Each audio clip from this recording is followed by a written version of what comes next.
8 मार्च 2014, एक ऐसी तारीख जिसे 12 साल हो चुके हैं, लेकिन एविएशन की सबसे बड़ी पहेली आज भी वैसी की वैसी ही है। मलेशिया एयरलाइंस की फ्लाइट 370।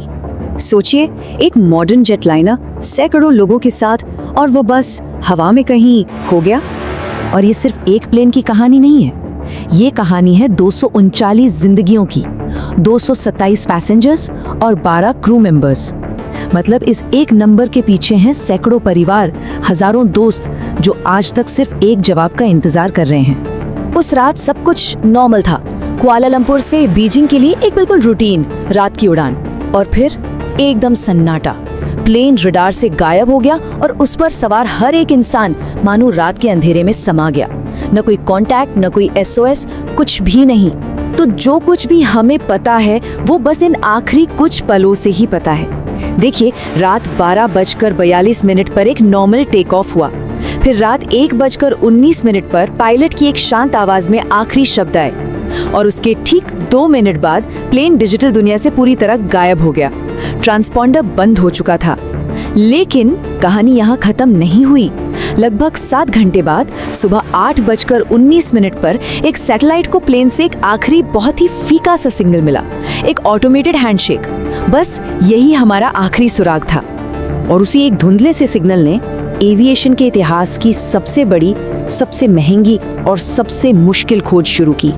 एक ऐसी खोज जो समुंदरों और महाद्वीपों तक फैली और 1 दशक से भी ज्यादा चली। अब इन्वेस्टिगेटर्स के पास थे तो सिर्फ वही आखिरी हैंडशेक्स। तो उन्होंने मैथ्स और फिजिक्स का इस्तेमाल करके एक बहुत बड़ा आर्क बनाया, एक पॉसिबल फ्लाइट पाथ, और सारे के सारे सबूत बस एक ही तरफ इशारा कर रहे थे। दुनिया की सबसे सुनसान और खतरनाक जगहों में से एक, दक्षिणी हिंद महासागर। हाल के सालों में इस खोज का सबसे बड़ा नाम बनकर उभरी एक प्राइवेट कंपनी, ओशन इन्फिनिटी। उन्होंने इस मिस्ट्री को सॉल्व करने के लिए अपनी सबसे एडवांस्ड टेक्नोलॉजी लगा दी।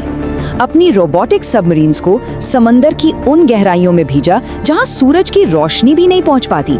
और इनके काम का जो स्केल है वो जरा सोचिए। 2018 से लेकर अब तक ओशन इन्फिनिटी ने समंदर की सतह का 1,40,000 स्क्वायर किलोमीटर से भी ज्यादा का एरिया मैप कर डाला है। मतलब लगभग पूरे ग्रीस देश के बराबर का इलाका, जिसका ज्यादातर हिस्सा पहले किसी इंसान ने देखा तक नहीं था। और ये सब कुछ हुआ एक बहुत ही अनोखे एग्रीमेंट के तहत, नो फाइंड नो फी। इसका सीधा सीधा मतलब था कि $70 मिलियन की पेमेंट तभी होगी जब वो प्लेन का मलबा ढूंढ लेंगे। ये एक बहुत बड़ा दाव था जो न सिर्फ इस रहस्य को सुलझाने के उनके जुनून को दिखाता है, बल्कि भविष्य की डीप सी सर्च के लिए एक नया मॉडल भी सेट करता है। लेकिन महीनों तक दिन रात खोजने के बाद भी उन्हें कुछ नहीं मिला। फिर भी ओशन इन्फिनिटी के CEO इसे पूरी तरह से नाकामी नहीं मानते। उनका कहना है, अगर और कुछ नहीं तो हम भरोसे के साथ कह सकते हैं कि प्लेन वहां नहीं है जहां हमने खोजा, और ये जानना भी बहुत जरूरी है। मतलब खोज का हर खाली कदम भी एक तरह से आगे बढ़ना ही है। तो जैसे जैसे समंदर में फिजिकल सर्च धीमी पड़ती गई, एक और लड़ाई तेज हो गई। ये लड़ाई थी आइडियाज की, डेटा की और थ्योरीज की। एक पेपर फाइट, ये समझाने के लिए कि फ्लाइट 370 के साथ आखिर हुआ क्या था। यहाँ 2 मेन थियोरीज हैं जो आमने सामने खड़ी हैं। पहली कि ये एक जानबूझकर किया गया काम था। मलेशिया की ऑफिशियल रिपोर्ट भी यही इशारा करती है कि किसी ने जानबूझकर प्लेन के कंट्रोल से छेड़खानी की। और इस शक को और हवा तब मिली जब पायलट के घर के फ्लाइट सिमुलेटर पर ठीक उसी समुद्री इलाके का रूट मिला। दूसरी तरफ एक बिल्कुल नई थ्योरी है जो किसी इंसान पर नहीं बल्कि एकदम नए डेटा एनालिसिस पर टिकी है।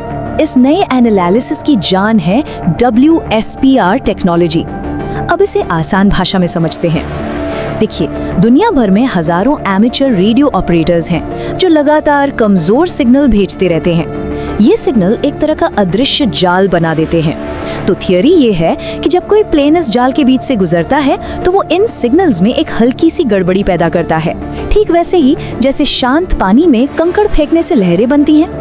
हाँ, लेकिन इन 2 मेन थ्योरीज के अलावा भी अटकलों का एक पूरा जहान है। क्या ये कार्गो में रखी लिथियम बैटरी में आग लगने से हुआ, या कोई हाईजैकिंग थी जो गलत हो गई, या फिर कोई बहुत बड़ी मैकेनिकल फेलियर, इन 12 सालों में हर मुमकिन सिनारियो पर बहस हुई है, जिसने इस रहस्य को और भी उलझा दिया है। लेकिन इस खोज और इन थ्योरीज की लड़ाई से कहीं बढ़कर इस कहानी का एक बहुत ही गहरा मानवीय पहलू भी है। ये उन परिवारों की कहानी है जो आज भी अपने लोगों का इंतजार कर रहे हैं। उनके इस दर्द और संघर्ष की आवाज बना है वॉइस 370 नाम का एक ग्रुप। ये वही परिवार हैं जिन्होंने जवाब मिलने की उम्मीद को आज तक जिंदा रखा है। वो लगातार सरकारों पर दबाव बना रहे हैं और ये पक्का कर रहे हैं कि दुनिया उनके अपनों को कभी ना भूले। उनके शब्द बहुत पावरफुल हैं और उनकी हिम्मत को दिखाते हैं। हम जवाबों के लिए अपनी लड़ाई जारी रखेंगे, हम कभी हार नहीं मानेंगे। सोचिए, 1 दशक से ज्यादा का वक्त बीत गया है, लेकिन उनका हौसला आज भी उतना ही मजबूत है। वो बस जानना चाहते हैं कि हुआ क्या था। और आखिर में यही सवाल है जो हमारे जहन में गूंजता रहता है। 12 साल, इतिहास की सबसे महंगी खोज, और फिर भी क्या दुनिया की सबसे बड़ी एविएशन मिस्ट्री कभी सच में सुलझ पाएगी?